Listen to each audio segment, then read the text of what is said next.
Everyone, आज हम पढ़ेंगे भाग 3 के अंतर्गत मौलिक अधिकार अनुच्छेद 12 से 35।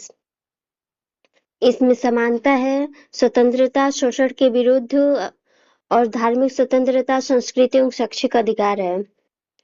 अनुच्छेद 12 में राज्य की परिभाषा दी गई है। अनुच्छेद 13 में मौलिक अधिकारों पर नियंत्रण करने की विधियां बताई गई हैं और समानता का अधिकार अनुच्छेद 14 से 18। अनुच्छेद 14 में कानून के समक्ष समानता, ये ब्रिटेन से लिया गया है।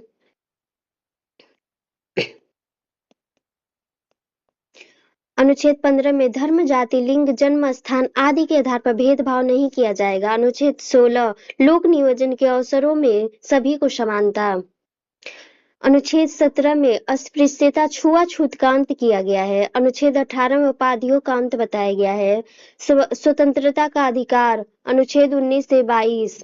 अनुच्छेद 19 में बोलने और अभिव्यक्त की आजादी दी गई है। अनुच्छेद 20 में अपराधों की दोष सिद्धि के संबंध में संरक्षण बताया गया है। अनुच्छेद 21 में प्राण और दैहिक स्वतंत्रता का अधिकार, जीने का अधिकार बताया गया। अनुच्छेद 21(1) में शिक्षा का अधिकार, 86वां संविधान संशोधन बताया गया है।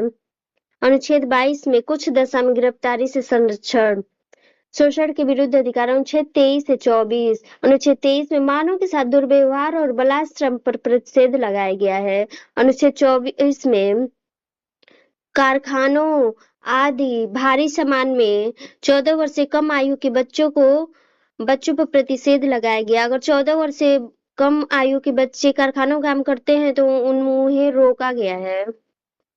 धार्मिक स्वतंत्रता का अधिकार अनुच्छेद 25 से 28। अनुच्छेद 25 में अंतःकरण और किसी भी धर्म को मानने और प्रचार करने की स्वतंत्रता बताई गई है।